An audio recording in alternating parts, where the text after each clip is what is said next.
Gleiche Rechte für alle. Dafür steht der Internationale Frauentag. Seit 1911 kämpfen Frauen für mehr Gleichberechtigung, Akzeptanz und Respekt. Allerdings ist die Wirkung der Frauenbewegung erst nach und nach erkennbar. Wenn in dem jetzigen Reformtempo weitergemacht wird, wird es in Deutschland noch etwa 217 Jahre dauern, bis die Frau die gleichen Chancen auf dem Arbeitsmarkt hat wie der Mann. Und dabei ist Deutschland im Vergleich zu manch anderen Ländern noch sehr weit vorne. Wir haben 10 Frauen aus der ganzen Welt eingeladen, um ihre Meinungen zu diesem Thema zu hören.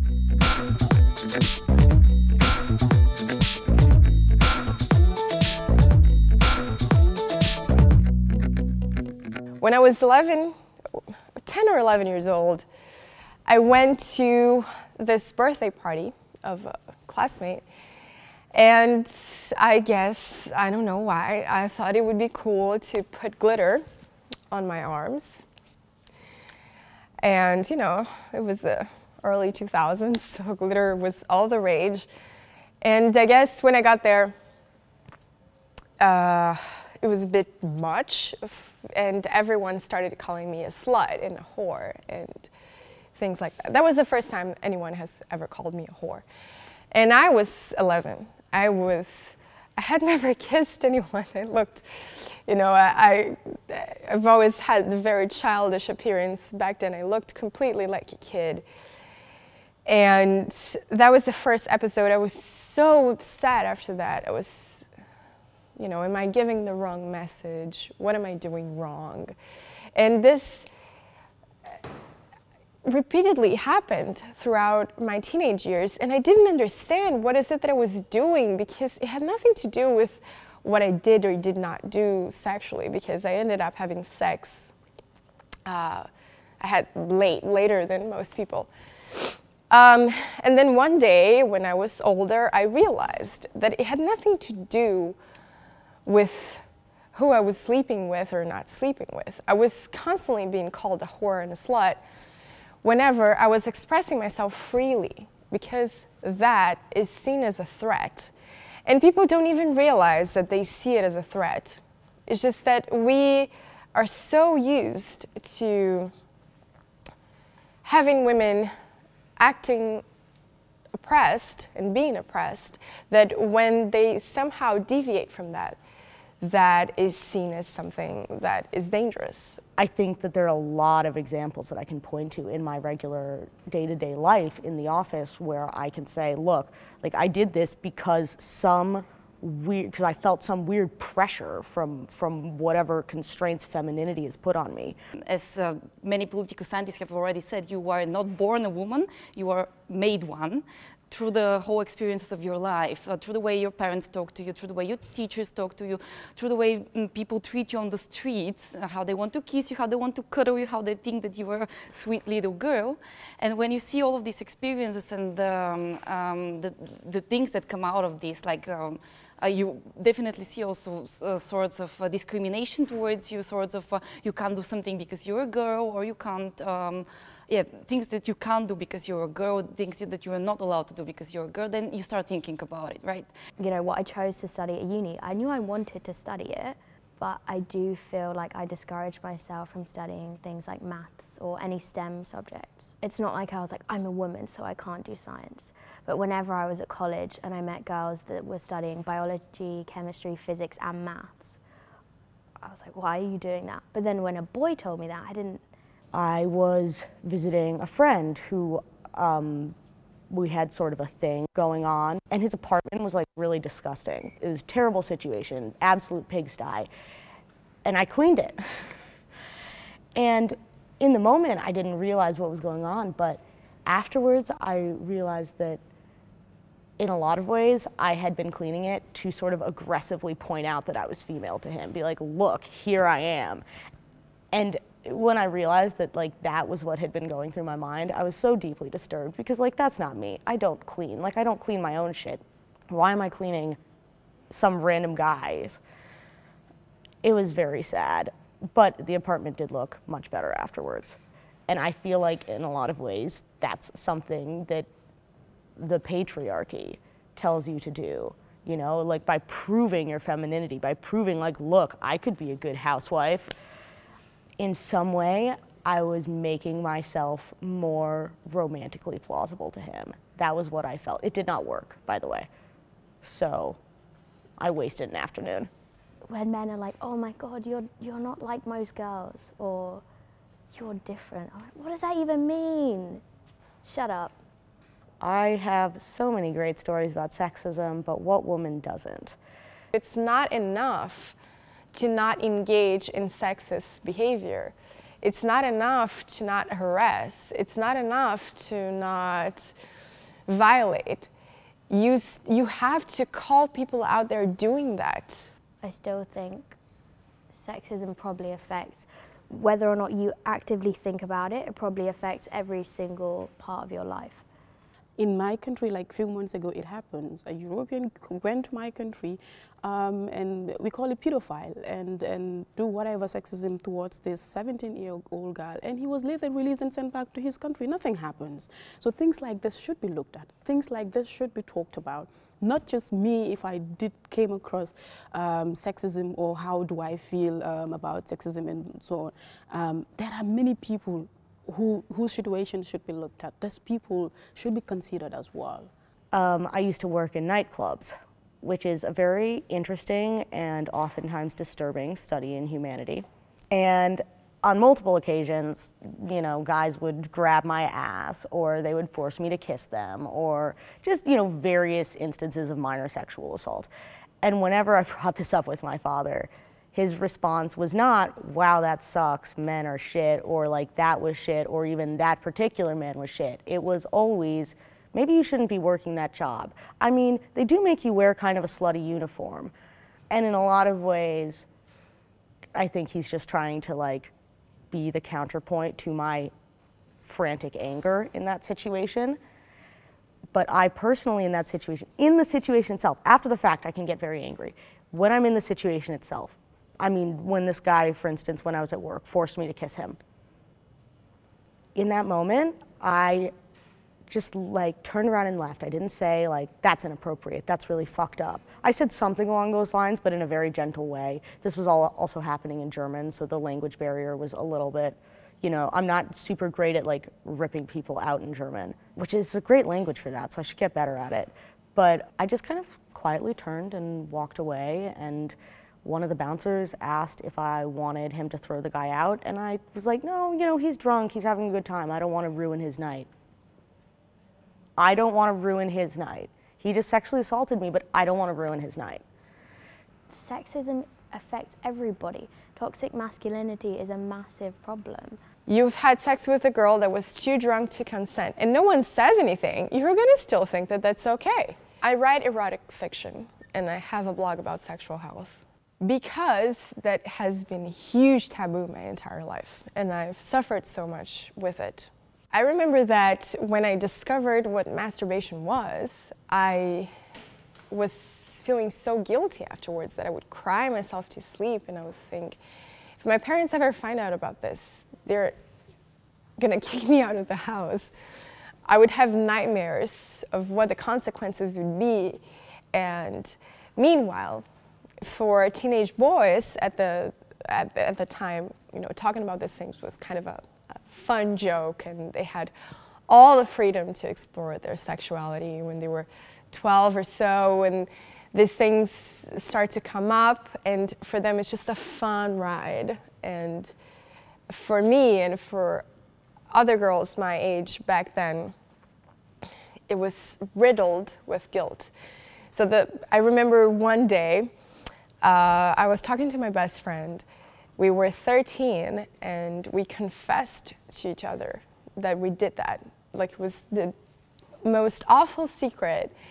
And we both cried and hugged each other with just relief, because we knew then that we were not horrible people.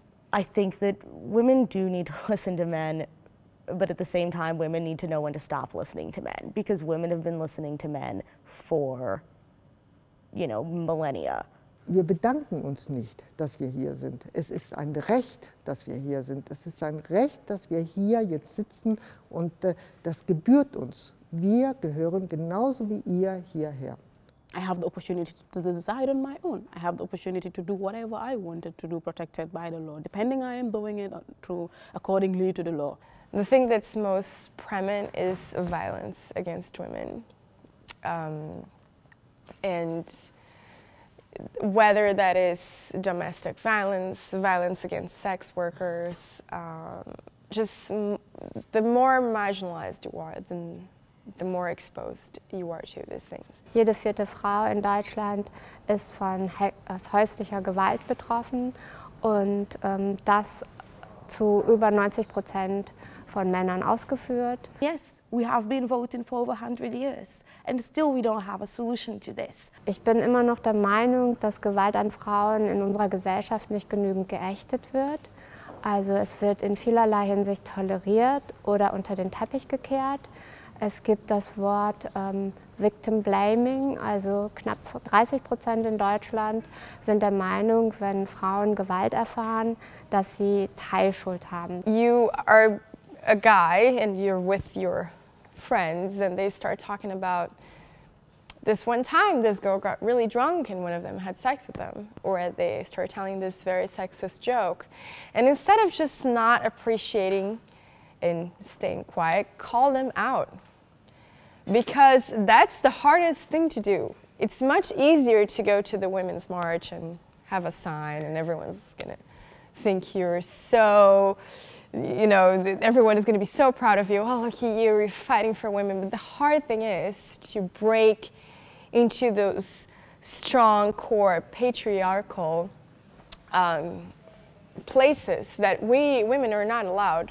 And the locker room conversations and things like that, men are the only ones that have access to that. Wenn ich junge Mädchen frage, dann sagen die mir so, wieso, es gibt keinen Unterschied zwischen dem, was ich darf und was die Jungs dürfen. Das empfinden die auch so, meine Stieftochter sagt das auch so. Wenn mir ja ein Junge irgendwas will, dann sage ich ihm meine Meinung. Und das, was sie noch nicht überdenken können, ist natürlich, dass sich das sehr stark ändern wird, wenn sie ins Berufsleben einsteigen. Yes, working conditions are much better here in Germany, for example, but still we have a very thick glass ceiling above our heads. Im Parlament, im Bundestag, haben wir einfach 36% Frauen. Das geht nicht. And everybody was just like, oh, we don't get to play. There are no female on the lineups. Like, we have to do something about it. Du bist Elektrikerin, er ist Elektriker, du bist Meisterin, Elektrikerin und Meisterin und du auch und deswegen bekommt ihr den gleichen Lohn. Punkt. Wenn er genauso viel verdient wie ich, will ich es auch haben. Especially for children who will grow up having International Women's Day or Women's Day off of school and stuff like that, and to know that this is happening in honor of women. I think that does make a difference. I think that there is a sort of subliminal messaging there to kids. Der Internationale Frauentag ist deswegen so wichtig, weil es ein internationaler Frauentag ist. Zum Beispiel weiß niemand, dass letztes Jahr oder vorletztes Jahr war das, glaube ich, in Spanien, das ist ja gar nicht so weit weg, 5 Millionen Frauen auf die Straße gegangen sind am 8. März. Und dafür gekämpft haben, für gleiche Rechte und gegen diese ganzen Abtreibungsrechte, die da gekommen sind und alles. Und das weiß hier in Deutschland niemand. Es sind mit Kochtöpfen sind sie auf die Straße in unterschiedlichsten Teilen des Landes und haben eine riesige Bewegung entfacht. Und nicht mal das wird hier in Deutschland rezipiert. Also es ist nicht Tokio, es ist nicht Indonesien oder wie auch immer, es ist Spanien und es ist Europa und schon innerhalb Europa wissen wir nicht voneinander. Und das muss irgendwie zusammengeführt werden. In Brazil, sometimes, not sometimes, a lot of the times, it is confused with a romantic date.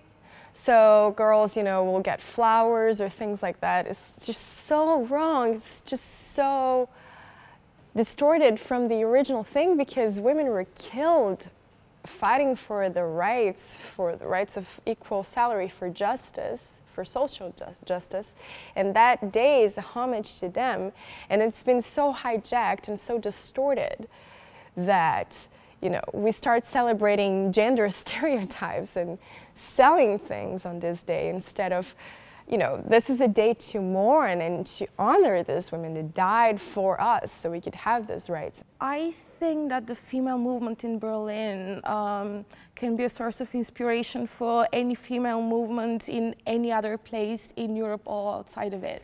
There's a huge concentration of groups and collectives and initiatives in here, just in Berlin, and I'm not even talking about the rest of Germany. We're talking about really active women who've been doing a very important job since the 70s. I'm looking forward to more women presidents in Africa.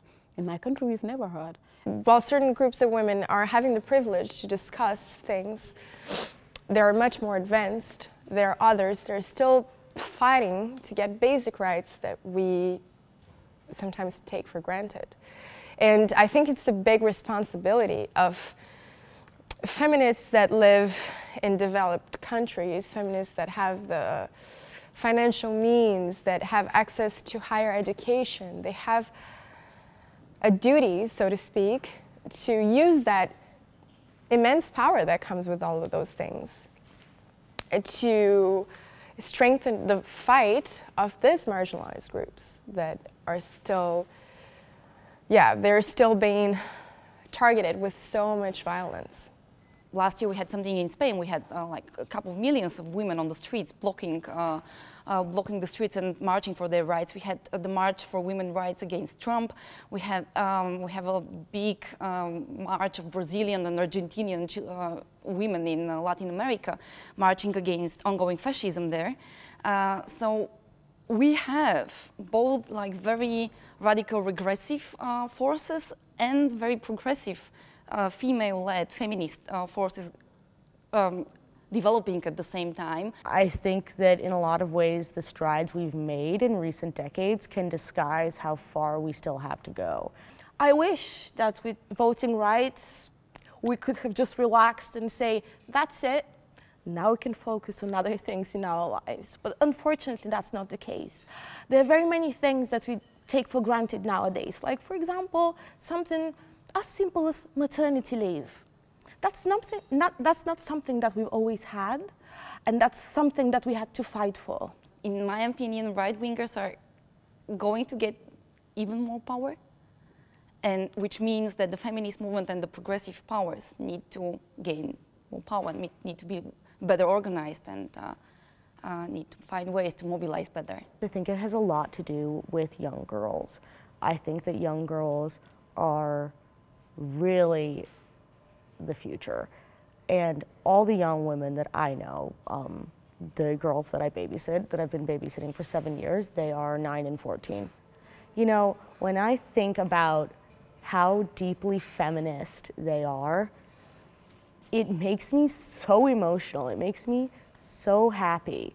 Like, they are just so aware of the feminist movement. One of them, the older one, has a t-shirt that says feminist, and we were once watching a film which had a sequence in which all the husbands go to work and the wives kiss them goodbye. She paused the film and she said to me, why are all the husbands going to work and the women aren't going to work? Why are they all staying at home? She was 12 years old. Like, this kid gets it. And that is what I think we need. Like, we need young women who get it. And we need young men who get it too. I look forward to seeing women who will go out and speak. And I look forward to seeing men who are encouraging. Also wenn mir heute jemand sagt, es dauert noch 217 Jahre, bis wir eine Gleichberechtigung auf dem Arbeitsmarkt für Frauen und Männer haben, dann würde ich erstmal sagen, so, oh Gott, oh nein, ich hoffe nicht. Also ich habe keine Lust, 200 Jahre zu warten. I want men to take off this mentality that a woman cannot lead, a woman cannot make it. If a woman could be kids and brought you guy in the world, why couldn't we make it? So it's a matter of doing it together. Wir müssen für unsere Rechte kämpfen. Wir brauchen das Wahlrecht, weil damals, es ist ja erst 100 Jahre her, dass die Frauen das Wahlrecht bekommen haben. Und diese Kämpfe, die diese Frauen geführt haben, um das Frauenwahlrecht zu bekommen, die waren enorm, die waren riesig. In England sieht man sogar, dass man sich dafür gestorben ist, um dieses Recht zu wählen zu bekommen. Und heute, nach 100 Jahren, haben wir aber immer noch nicht halbe in der Politik, im Parlament. Heute sind es knapp 30% von Frauen, die in der Politik sind im Bundestag. Such a strange that if you imagine you would be here 100 years ago, somebody looks at you, you are less person. just because you have vagina. So we have this idea of women at home and the man goes out to work, but that's something that has really been put in place since the Industrial Revolution has been so long. Because before that, women and men would go to work if you are poor, and the elites would not work. That's how society functioned. After the Industrial Revolution, they did the setup so the men could go to work and be productive. And in order for him to be more productive, it would be easier if there was someone working at home to give him back to the factory in good shape the next day so he could be even more productive. So it's just an economical setting. But people, I think, cling to it so much because, especially men, they think their relevance as human beings is being reduced if they are not working in that environment. Like my grandmother would always say, you should be busy at home than going to work and going to school every day, because this is what she knows, this is what she did. This is what her kids do, this is what my mom do up till today. This is what some of my sisters are doing. It's important for a woman to take care of the house. Bist du verrückt? Du hast 2 Kinder, du brauchst doch gar nicht mehr zu arbeiten. Also ganz ehrlich, ich würde eine Frau, die jetzt 2 Kinder hat und in deinem Alter nicht mehr anstellen. A woman should be able to decide how long, when, and under what conditions she wants or doesn't want to take care of her child. 1998 war noch dieses Bewusstsein da, also Frauen jetzt so zu fördern, also die bringen es doch nicht. Also es sind doch eher die Männer, die wir fördern. 98, 99, es ist gar nicht so lange her. Wir haben ja jetzt in Berlin, Brandenburg das Paritätgesetz. Das bedeutet, dass auch zukünftig bei Wahlen die Verteilung von Frauen und Männern gleichermaßen gewährleistet werden sollen. Das haben wir aber bundesweit natürlich noch nicht. Wenn wir daran uns erinnern, als das Innenministerium besetzt worden ist, wie viele Frauen dort arbeiten und wie viele Männer, ein deutlicher Überhang an Männern zu sehen. Und überhaupt gehen wir in vielen Dingen auch rückwärts. Das ist natürlich, glaube ich, dem Umstand geschuldet, dass es einen politischen Rechtsruck in Europa gibt. Wir haben in vielen, vielen Ländern, in Deutschland haben wir die AfD, in Österreich, in Ungarn, in Polen und auch in Italien haben wir Rechtskonservative, die an der Macht sind und die dazu beitragen, dass eben Stereotype, alte Rollenbilder von Mann und Frau wieder auftauchen, was ich sehr beschämend finde. Geschichte ist nicht linear. Das, was man erreicht, bleibt nicht. Es muss immer wieder erkämpft werden. This is a time for us to think about feminism and think about women's rights and minority rights, and this has to be the focus. If somebody asked me, are you a feminist? I was like, oh my God, no. Oh Gott, du bist Feministin? Was ist da passiert? I don't think it is anymore, but it was such a dirty word back then. Feminism isn't about women ruling over men. It is about gender equality. And like, is that an attainable goal? Like, is that something that we can realistically achieve within our lifetimes? I don't know, but we can certainly move towards it, and we can do our best to move towards it. Like, it is always going to be an uphill battle, but the point is that we keep fighting, and that men fight with us.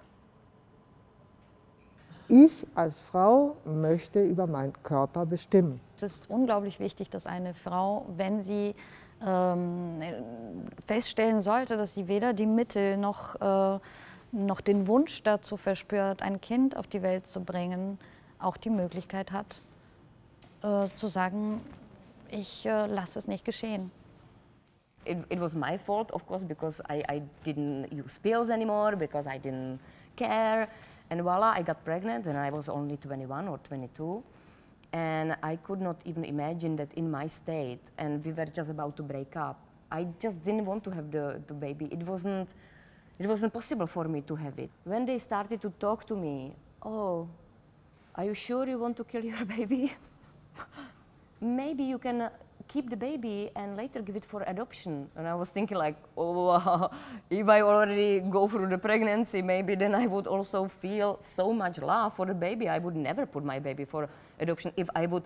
That's why I decided to finish it so early, you know, so I don't get emotionally disturbed by that, you know, because it was like 3-4 weeks when I found out. They started to inject in me all these crazy ideas that I'm doing something wrong. The abortion was illegal back in the time. Now it's legal, it's fine, but still the stigma about having abortion is huge.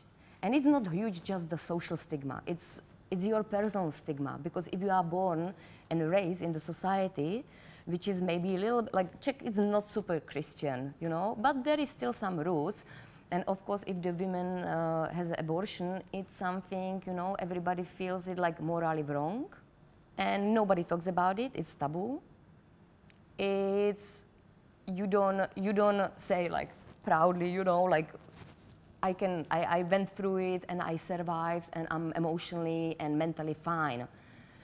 Eventually, I think you just suppress the event so deep in you that, with my personal cause, it came back a couple times in such a horrible strength that it completely ruined, like, you know, my life for a certain season. I wouldn't want to provide such a quality, a horrible quality of life for my baby. There's no woman who'd go for an abortion the way she would go for a new haircut.